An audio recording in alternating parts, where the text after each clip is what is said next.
Hello students, welcome back to Yachna Science classes. How are you all? I hope you all are fine. Today we are going to start our next topic. As you all know, in previous class we discussed about bryophytes and pteridophytes. Pteridophytes were completed. So today we are going to discuss our next topic, that is gymnosperm. हमने एक plant kingdom start की है और plant kingdom में हमने सब kingdom फेनरोगैम आज start करनी है. दो सब किंगडम हमने पढ़ी. एक सब किंगडम हमने क्रिप्टोगैमे पढ़ी थी. क्रिप्टोगैमे में थैलोफाइटा पढ़ा यानी एल्गी पढ़ी. सेकंड हमने ब्रायोफाइटा पढ़ा. थर्ड टेरिडोफाइटा पढ़ा. Today we will discuss next sub kingdom, और वो नेक्स्ट सब किंगडम कौन है? Phanerogams. That is phanerogams. Cryptogams पढ़ चुके हैं जिसमें थैलोफाइटा, ब्रायोफाइटा, टेरिडोफाइटा किया. आज हम सब किंगडम फेनरोगैम पढ़ेंगे. और सब किंगडम फेनरोगैम कौन है? जिनमें सेक्स ऑर्गन्स विजिबल हैं. Here sex organs are visible. Clear? अब सब किंगडम फेनरोगैम और उसमें एक सब डिवीजन है जिम्नोस्पर्म. उसमें पहले किंगडम है कौन? Plant kingdom. फिर सब किंगडम कौन? फेनरोगैम. उसके बाद आती है डिवीजन, और डिवीजन कौन? स्पर्मेटोफाइटा. स्पर्मेटोफाइटा. स्पर्म सीड के लिए यूज किया जा रहा है, फाइटा प्लांट्स के लिए यूज किया जा रहा है. सीड बियरिंग प्लांट्स, ये है सीड बियरिंग प्लांट्स. अब जिम्नोस्पर्म है sub kingdom, not sub kingdom, sub division. Gymno word means naked. ये दो ग्रीक वर्ड से बना है, जिम्नो और sperm. Sperm means seed. See again. Kingdom Plantae, sub kingdom phanerogam in which sex organs are visible. फिर division spermatophyta which are seed bearing plants. Sub division gymnosperm which have naked seeds. I hope it is clear. Naked seed का meaning क्या है कि gymnosperm एक ऐसे division है, sub division है मानती हूं, बट डिवीजन बार बार हम बोलते रहेंगे ताकि चीजें आसान हो जाए. जिम्नोस्पर्म एक ऐसा ग्रुप ऑफ प्लांट्स है जिसके अंदर जो सीड्स होंगे वो नेक्ड होंगे. नेक्ड का मीन उनकी कोई भी कवरिंग नहीं होगी. जैसे हम कोई भी फ्रूट खाते हैं उसके अंदर सीड होता है, यानी सीड की कवरिंग कौन होती है? फ्रूट होती है.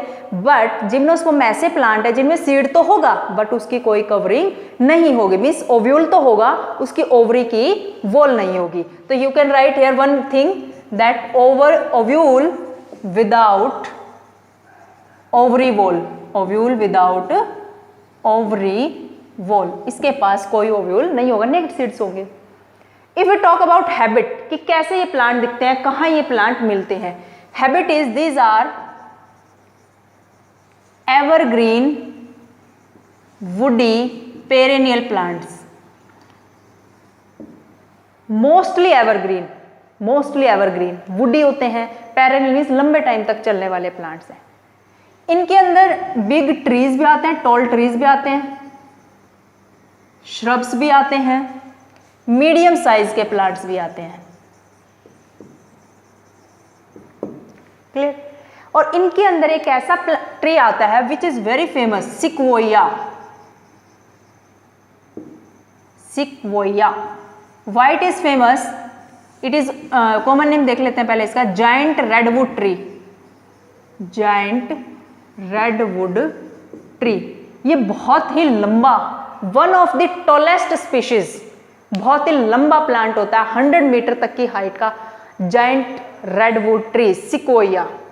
और कहीं जगह तो इसको ऐसा भी लिखा जाता है ये लार्जेस्ट ट्री है, but according to 12th NCERT it is written in 11th also it is written कि this is the one of the tallest tree species. tallest जितने भी ट्री है उनमें से एक. इसका जिक्र 12th क्लास में भी हुआ है. सिक्वोया का 12th क्लास में भी इसके बारे में बात की गई है कि सिक्वोया जो है सबसे ट्री प्लांट है, सबसे टॉल प्लांट है, one of the tallest species है. और 11th तुम्हारी क्लास में भी इसका जिक्र हुआ है, तो we are to learn it.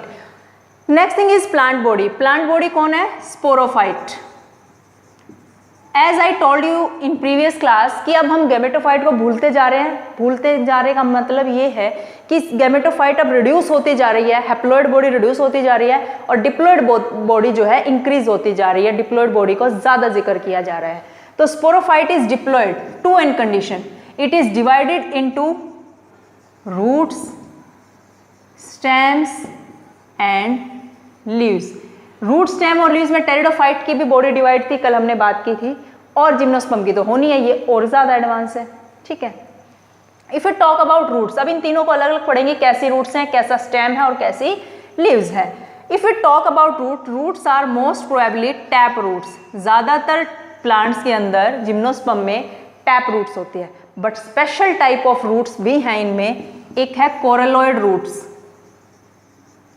Coralloid roots, देखो C for coralloids, C for Cycas, ये रूट किसके अंदर मिलती है, साइकस में मिलती है, and C for cyanobacteria, cyanobacteria, C one thing, C coralloid roots found in C for cycas along with cyanobacteria, these are nitrogen fixing bacteria, ये कैसे बैक्टीरिया होते हैं जो नाइट्रोजन को फिक्स करते हैं, nitrogen fixing bacteria. Blue green algae होती है ये, इनका कॉमन नेम है blue green algae, we discussed it in second chapter. Cycas है स्पेशलाइज्ड रूट, इनके पास स्पेशल रूट होते हैं जिनको कोरेलॉइड रूट बोलते हैं, in which these cyanobacteria live in association with coralloid roots, they fix the nitrogen. If you talk about example of cyanobacteria, Nostoc बहुत famous नाम है, anabaena,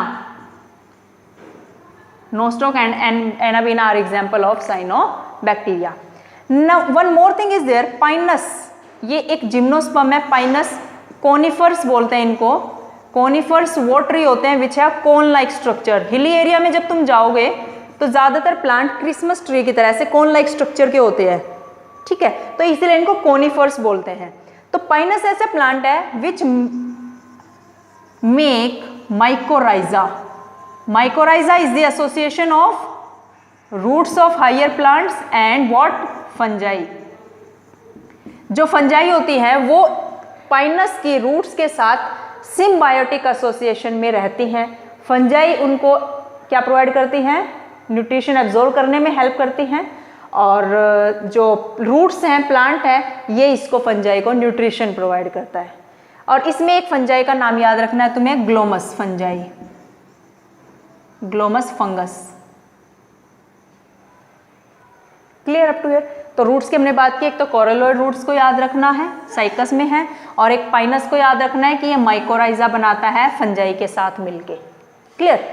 now if you talk about stem, stem can be unbranched, उसकी branches नहीं होंगी। For example in cycas, cycas एक बहुत ही सुंदर सा छोटा सा पौधा होता है, ज़्यादा बड़ा प्लांट नहीं होता है, बहुत ऑर्नामेंटल होता है, हर जगह हर बिल्डिंग में जो भी स्कूल्स होते हैं, एनी एजुकेशनल इंस्टीट्यूट होते हैं, कॉलेजेस में, यूनिवर्सिटीज़ में इजीली मिल भी जाता है साइकस। अनब्रांच्ड स्टेम होगा साइकस के अंदर, और ब्रांच्ड स्टेम होगा पाइनस के अंदर, as well as cedrus. Pinus and cedrus के अंदर कैसा स्टेम होता है, ब्रांच्ड होता है, और साइकस के अंदर अनब्रांच्ड होता है। Clear? If you talk about leaves, leaves can be simple और कैन बी कंपाउंड। अब ये सिंपल लीव्स और कंपाउंड लीव्स का क्या मीनिंग है? सिंपल तो एक सिंपल लीव्स है, बस इस तरह की लीव्स होंगी, है ना। कंपाउंड लीव्स का मतलब लीफलेट्स होंगी, एक कॉमन एक्सिस पे बहुत सारी ऐसे लीफलेट्स निकल रही होंगी, लाइक दिस, ठीक है, ये कंपाउंड लीव्स होंगी। नेक्स्ट थिंग, जो लीव्स होती हैं they can face extreme temperature, they can face extreme temperature. Extreme means बहुत हाई, बहुत लो टेम्परेचर फेस कर सकती हैं, बहुत ह्यूमिडिटी को फेस कर सकती हैं, विंड को फेस कर सकते हैं, इस तरह का डिजाइन होता है इनकी लीव्स का। Clear? I hope to here it is clear. You can take screenshot, then I can rough it, या फिर मैं एक बार रिवाइज करा देती हूँ सारी चीजें। Gymnosperm, gymno means naked, sperm means seed, without covering इनके अंदर सीड होंगे, फ्रूट की कवरिंग नहीं होगी, ओवरी के वॉल नहीं होगी। हैबिट कैसे है? एवरग्रीन है, वुडी हैं, पेरेनियल लंबे टाइम तक चलने वाले ट्री हैं, श्रब्स हैं, मीडियम साइज के ट्री हैं। सिक्वोया इसमें एग्जाम्पल आता है which is giant redwood tree, it is one of the tallest plant species. If you talk about plant body, dominant phase is sporophyte, gametophyte is highly reduced, we'll discuss it. It is divided into root, stem and leaves. Roots are tap roots, Coralloid roots, which are specialized roots present in cycas, make symbiotic association with cyanobacteria which help in nitrogen fixation. Pinus is the tree which make mycorrhiza association with the help of fungi. Glomus fungi example you are to learn in this. Stem can be unbranched in case of cycas, can be branched in case of pinus and cedrus. Leave simple भी हो सकती हैं, compound भी हो सकती हैं, और वो बहुत हाई टेम्परेचर को, लो टेम्परेचर को, ह्यूमिडिटी को, विंड को फेस कर सकती है. Clear? You can take screenshot.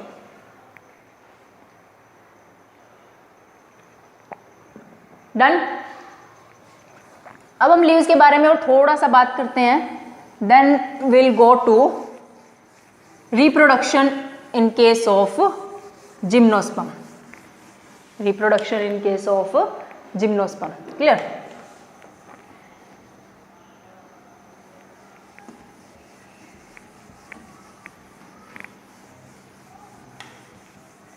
So now हमने लीव्स की बात की कि वो बहुत हाई टेम्परेचर को, लो टेम्परेचर को, ह्यूमिडिटी को, विंड को फेस कर सकती हैं. वन मोर थिंग कि जो लीव्स होते हैं they have sunken stomata. Leaves have sunken stomata and having cuticle. To reduce what? Water loss. To reduce water loss, or you can say transpiration. Water loss क्या है? Transpiration.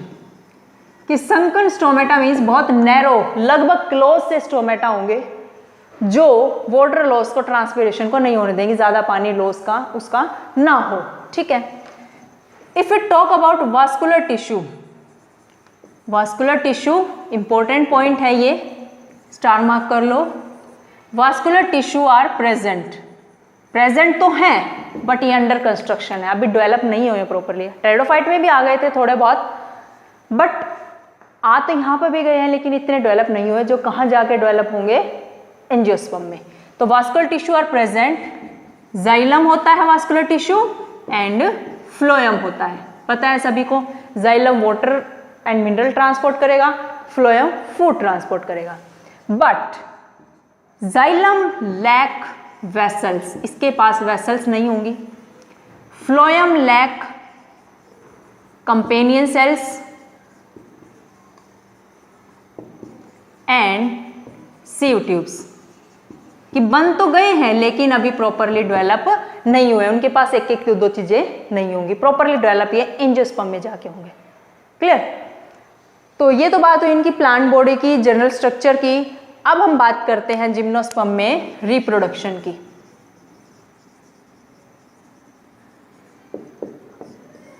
Reproduction में first thing, gymnosperms are heterosporous. Gymnosperms कैसे होते हैं? Heterosporous. इससे पहले pteridophyte में बात की थी, वो होमोस्पोरस भी थे, हेटेरोस्पोरस भी थे. बट यहाँ पर क्लियर लिखा हुआ है कि these are heterosporous means two kind of spores बनाएंगे. They will make microspores as well as megaspores. Microspores किस में बनेंगे? माइक्रोस्पोरेंजिया में. मेगास्पोर किस में बनेंगे? मेगास्पोरेंजिया में, है ना. मेगास्पोर्स हैं फीमेल स्पोर्स और ये है मेल स्पोर्स. माइक्रोस्पोरेंजिया किसके ऊपर प्रेजेंट होगी? माइक्रोस्पोरोफिल पे. माइक्रोस्पोरोफिल. मेगास्पोरेंजिया किस में होगी? मेगास्पोरोफिल में.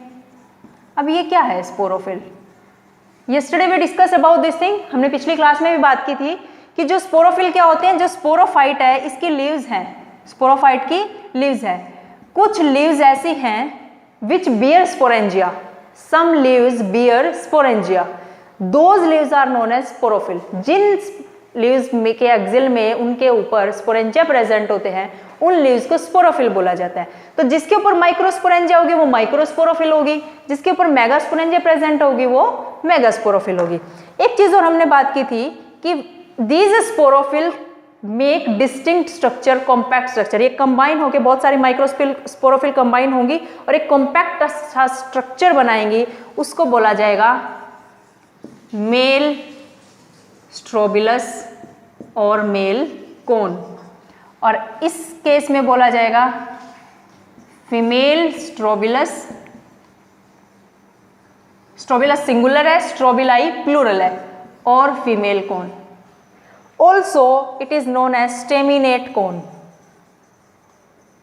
Staminate cone, and this is known as ovulate cone. समझ आ गया? ध्यान से फिर से देखो। Gymnosperms are heterosporous, means they form different kind of spore, microspores as well as megaspores. Microspores are formed inside microsporangia, megaspore formed inside megasporangia. Microsporangia present on microsporophyll, microsporangia present on microsporophyll, megasporangia produced on megasporophyll. These microsporophyll बहुत सारी होंगी, combine होकर structure बनाएंगी compact, that is male strobilus और male cone. Male strobili plural है, also known as staminate cone. Megasporophyll combine होकर बनाएंगे female strobilus, female cone और ओव्यूलेट कोन. ठीक है, यहां तक का स्क्रीनशॉट लो. अब हम आगे बात करते हैं कि ये जो स्पोर्स बनते हैं फर्दर इनमें डेवलपमेंट कैसे होती है, या ये कैसे डेवलप होते हैं स्पोरेंजिया के अंदर, कैसे ही इनकी फर्टिलाइजेशन होगी एंड फिर कैसे नई प्लांट बॉडी बनेगी. सी, जो माइक्रोस्पोरेंजिया है इसी में तो है ना स्पोर्स, माइक्रोस्पोरेंजिया, इसमें माइक्रोस्पोर मदर सेल होंगी, माइक्रोस्पोर मदर सेल. अब नाम से पता चला मदर होगी किसकी, माइक्रोस्पोर की. क्या बनाएगी, माइक्रोस्पोर. 2n है diploid condition, diploid condition. Microspore mother cell what make microspores, ये क्या बनाएगी, माइक्रोस्पोर्स बनाएगी. इट विल फर्दर डेवलप, ये डेवलप होगा, क्या बनेगा, पोलन ग्रेन बनेगा. Pollen grain also known as male gametophyte. एक चीज याद रखने की है कि अब गैमेटोफाइट रिड्यूस होती जा रही है, स्पोरोफाइट डोमिनेट करती जा रही है, हैप्लॉइड कंडीशन खत्म होती जा रही है. तो अब पोलन ग्रेन, तुम्हें पता है, पता नहीं कितने बच्चों ने पढ़ा है या नहीं, पोलन ग्रेन जो है बहुत छोटा सा स्ट्रक्चर होता है, 2 सेल्ड और 3 सेल्ड स्ट्रक्चर होता है. मेल गैमेटोफाइट इतनी रिड्यूस हो चुकी है, पहले कहाँ मल्टी सेलुलर बहुत बड़ा स्ट्रक्चर होता था, अब रिड्यूस होते होते कुछ सेल बच गई हैं.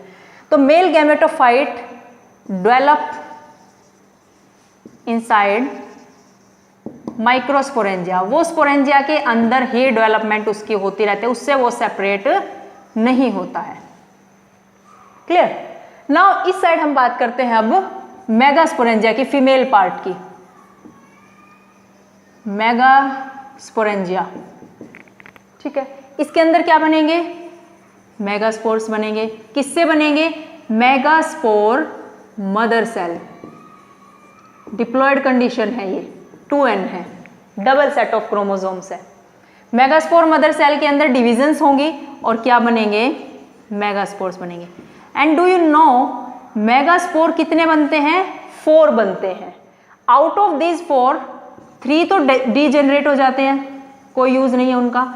एंड 1 फंक्शनल मेगास्पोर लेफ्ट, एक काम का बच जाता है जिसने आगे सारे काम करने हैं. एक फंक्शनल मेगास्पोर रह जाता है जो फंक्शन करेगा सारे. ठीक है. Now these megaspore develop into female gametophyte. ये क्या बनाएगा, फीमेल गैमेटोफाइट बनाएगा. So both male gametophyte as well as female gametophyte are not independent. ये free living नहीं है. They depend on their parent sporophyte. वो किसके ऊपर डिपेंड, अपनी parent sporophyte के ऊपर डिपेंड है. उसी के अंदर रहते हैं, बाहर नहीं निकलते हैं स्पोरेंजिया से, वहीं पे सारी डेवलपमेंट होती है. ठीक है, अब आगे देखो. पोलन ग्रेन बन चुके हैं. अब पोलन ग्रेन में क्या है, मेल गैमेट, और उसको पहुंचना है फीमेल गैमेट तक. अब हम इनकी लाइफ साइकिल बना लेते हैं, उसी में समझ आ जाएगा तुम्हें कि क्या हो रहा है, कैसे फ्यूजन हुआ, कैसे नई प्लांट बॉडी बनी. उसके बाद टॉपिक ऑलमोस्ट कवर हो जाएगा. सी, स्पोरोफाइट है सबसे पहले. स्पोरोफाइट, स्पोरोफाइट पे इधर मेल कौन है, मेल स्ट्रोबिलस, इधर फीमेल कौन है या फीमेल स्ट्रोबिलस. मेल कोन के अंदर देखो, मैं एक स्ट्रक्चर बनाती हूँ, कोन किस तरह सा दिखता है, कल भी बनाया था मैंने।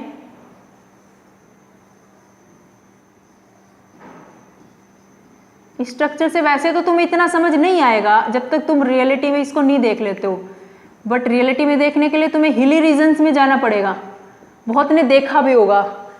ठीक है, ये एक पूरा मेल कोन या फीमेल कोन है, और इसमें जो ये एक है, ये स्केल बोलते हैं एक पार्ट को, इस तरह से ये क्या है, स्केल है। ठीक है, मेल कोन इधर है, फीमेल कोन। मेल कोन पे क्या है, स्पोरोफिल, कौन से, माइक्रोस्पोरोफिल।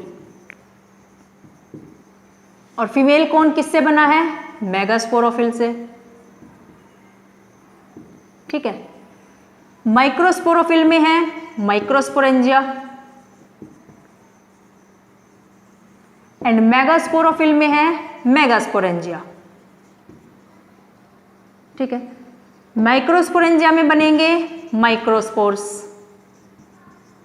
और मेगास्पोरेंजिया में बनेंगे मेगास्पोर्स।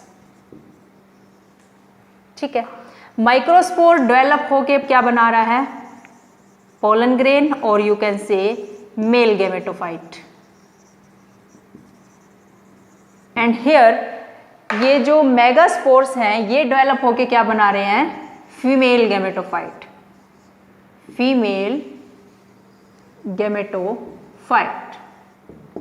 ठीक है, अब देखो यहां पर सेक्स ऑर्गन फीमेल का आएगा, आर्किगोनिया, और यहां इससे बनेगा मेल गैमेट, बन गया मेल गैमेट, और इसके अंदर है फीमेल गैमेट। अब दोनों का क्या होगा, फ्यूजन, फ्यूजन होके क्या बनेगा, व्हाट, जाइगोट, जाइगोट से फिर क्या बनेगा, embryo, and then embryo develop होके क्या बनाएगा, स्पोरोफाइट। डन, बन गई नई प्लांट बॉडी। सो स्पोरोफाइट जो है, sporophyte is diploid, embryo is diploid, zygote is diploid, here gamete are haploid, these are haploid condition, half number of chromosome, sex organs हैं ये। ठीक है, ये पूरा लाइफ साइकिल है जिम्नोस्पर्म का, समझ आया। एक बार फटाफट से ओवरव्यू ले लो इसका। स्पोरोफाइट डिप्लॉयड कंडीशन में मेल कौन है, फीमेल कौन है, माइक्रोस्पोरोफिल, मेगास्पोरोफिल, इनके अंदर microsporangia, megasporangia, microspore, megaspore, male gametophyte बनेगी, फीमेल गैमेटोफाइट बनेगी, आर्किगोनिया, इसके male sex organ, male gamete, female gamete, fusion हो गया, जाइगोट बन गया, एम्ब्रियो बन गया। और ये सारा का सारा काम स्पोरेंजिया में ही होता रहेगा, स्पोरोफिल पे होता रहेगा, ये सेपरेट नहीं होंगी, क्योंकि gametophyte is not independent, is depend on sporophyte. ये रिड्यूस होती जा रही है, फाइनली खत्म हो जाएगी एंजियोस्पर्म तक आते आते, मीन्स खत्म नहीं, बहुत हाईली रिड्यूस हो जाएगी। ठीक है, अब जो ये पोलन ग्रेन बने हैं ना, ये पहुंचेंगे कैसे मेल गैमेट को लेके, these pollen grain are carried by wind. कौन लेके आएगी इनको, विंड लेके आएगी, तब ये पहुंचेंगे, तब इनकी फ्यूजन होगी। तो कभी पूछा जाए कि पोलिनेशन जिम्नोस्पर्म में किसकी हेल्प से होता है, विंड की हेल्प से होता है। So you can take screenshot to make notes. Now only one thing is left, that is economic importance. Then our topic will be completed and class will be over. Economic importance की बात करेंगे कि how gymnosperms are useful for us, कहाँ इनका use है। ऐसा तो हो ही नहीं सकता कि किसी प्लांट का कहीं यूज ना हो। चलो देखते हैं इकोनॉमिक इंपॉर्टेंस।